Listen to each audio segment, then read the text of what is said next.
Al-Imam Ibn al-Qayyim rahmatullahi ta'ala alayhi kwenye kitabu chake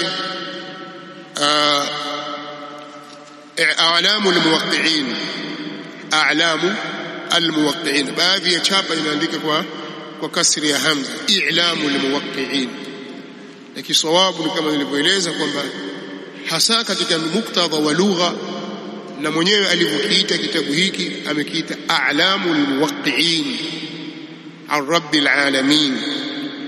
Katika kitabu hiki juzu ya pili ukurasa wa 389 mpaka 391 ana maneno yafuatayo rahmatullahi alayhi, anasema amma naqluhum litarkihi fahuwa naw'an wa kilahuma sunnatun, ama nukuu zao za kuacha kwake mtume sallallahu alaihi wasallam ziko katika aina mbili, na aina zote hizo ni sunna. Nukuu walizozitaja kutoka kwa mtume sallallahu alaihi wasallam kuwa ameacha jambo fulani ziko katika aina mbili, na aina zote hizo ni sunna. Ahaduhuma tasrihuhum bi annahu taraka kadha wa kadha wa lam yaf'alhu كقوله في شهداء أحد ولم يغسلهم ولم يصلي عليهم، وقوله في صلاة العيد لم يكن أذان ولا إقامة ولا نداء، وقوله في جمعه صلى الله عليه وسلم بين الصلاتين ولم يسبح بينهما ولا على إثر واحدة منهم ولا ظاهره. Aina ya kwanza ni kusema kwao wazi wazi kwamba yeye mtume sallallahu alaihi wasallama ameacha jambo kadhaa wa kadha na hakulifanya, kama walivyosema kuhusu mashahidi wa Uhud, hakuwaosha wala hakuwaswalia. Mtume sallallahu alaihi wasallama wale watu waliouawa pale katika vita vya Uhud, kina Hamza wa kina Amr ibn al-Jamuh na wengineo ambao walikufa katika vita, waliuawa katika vita vya Uhud, mtume sallallahu alaihi wasallam aliwazika bila ya kuwaosha wala hakuwaswalia. Na hiyo ndio sunna. Mtu atakapokufa katika vita akawa ni shahidul ma'raka, amekufa katika vita vile, ameuawa katika mapigano na makafiri, akawa amekufa shahidi na ni shahidul ma'raka, haoshi huyo wala hataswaliwa. Kadhalika anasema, na kauli yake kuhusu swala ya Eid, haikuwepo adhana wala iqama wala ulingano wowote siku ya Eid. Hapakuadhiniwa wala hapakukimiwa wala hapakusemwa qumu ila salatikum yarhamukumullah au as-salata jami'atan na mfano wa kauli hizo, hapakusemwa. Na kama kauli yake kuhusu kukusanya kwake baina ya swala mbili, kwamba mtume sallallahu alaihi wasallam hakuswali sunna baina ya swala hizo mbili wala baada ya swala moja katika hizo mbili wakati wa kukusanya, labda umetokea udhur, yuko safarini, akawa amekusanya swala baina ya dhuhuri na al-asr katika wakati wa dhuhuri au katika wakati wa asr wal asr kwa jamu taqdim au jamu taakhir, au katika wakati wa al-isha, mfano magharibi na isha, ima katika wakati wa maghrib au wakati wa al-isha. Alikuwa mtume sallallahu alaihi wasallam anapofanya jamu haswali sunna, si sunna ya maghrib wala sunna ya isha. Hii inaonyesha kwamba kuacha kufanya hivyo ndiyo sunna. Kwa hiyo akaendelea al-Imam, wathani adamu naqlihim lima law fa'alahu latawaffarat himamuhum wa dawaa'ihim أو أكثرهم أو واحد منهم على نقله، فحيث لم ينقله واحد منهم البتة ولا حدث به في مجمع أبدا علم أنه لم يكن. أين يبيلي ni kutonakili kwao jambo ambalo lau kama alilifanya basi zingeelekea juhudi zao na yenye kuwapelekea wao kwenye kuyanukuu, ima wote au wengi wao au hata mmoja miongoni mwao.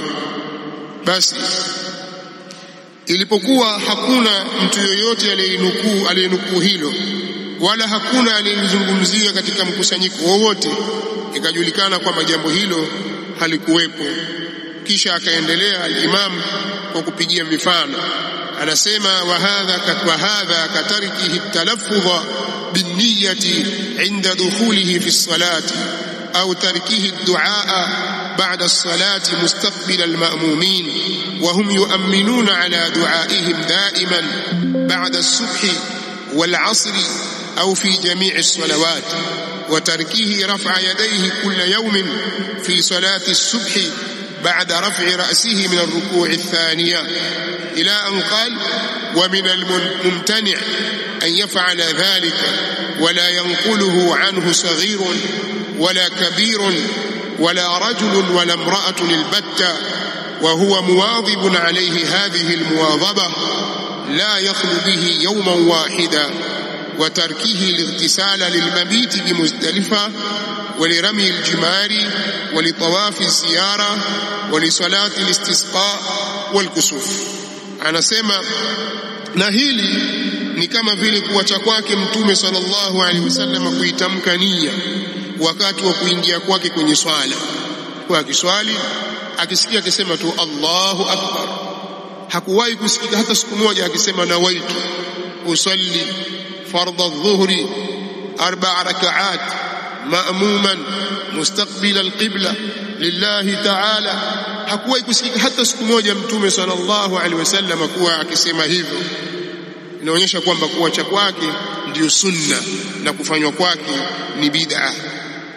Au kama kuacha kwake kuomba dua baada ya swala hali ya kuwa ni mwenye kuelekea maamuma na wao wakiitikia amin kwa dua yake daima baada ya swala ya dhuhri au swala al-asr au katika swala zote.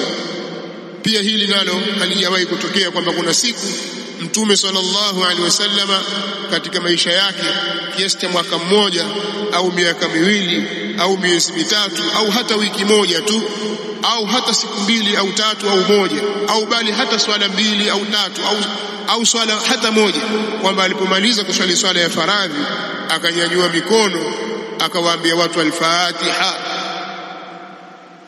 ala hadhara sayyidina Muhammad al-Fatiha, watu wakaitikia wakasoma Fatiha, alafu akaanza rabbana atina fid dunya hasana baada ya swala. Hili jambo halijawahi kupokewa hata siku moja. Hata wao wenyewe wanajua kwamba hilo halijawahi kutokea hata siku moja, na wala hawana ushahidi hata wa kipande cha hadithi maudhui kwamba Mtume sallallahu alaihi wasallam aliwahi kufanya hivyo, na kama wanacho walete hadithi hiyo. Au kwamba Mtume sallallahu alaihi wasallam kuacha kwa kunyanyua mikono miwili katika swala ya asubuhi baada ya kunyanyua kichwa chake katika rukuu ya pili, kisha akaomba Allahumma hdina fi man hadait na mfano hivyo. Na katika lenye kuzuilika ambalo halikubaliki ni kuwa Mtume sallallahu alaihi wasallam ametenda jambo alafu hakuna mtu yoyote aliyelinukuu, si mtoto mdogo wala mtu mkubwa, si mwanamke wala mwanamme, na hali ya kuwa Mtume sallallahu alaihi wasallam ni mwenye kulifanya hilo kwa kudumu. Haipiti siku katika siku zake hata siku moja ila amelitenda, alafu jambo hilo likawa hakuna hata mtu mmoja aliyelinukuu. Haiwezekani. Walikuwa wako wapi watu wote? Wamelala.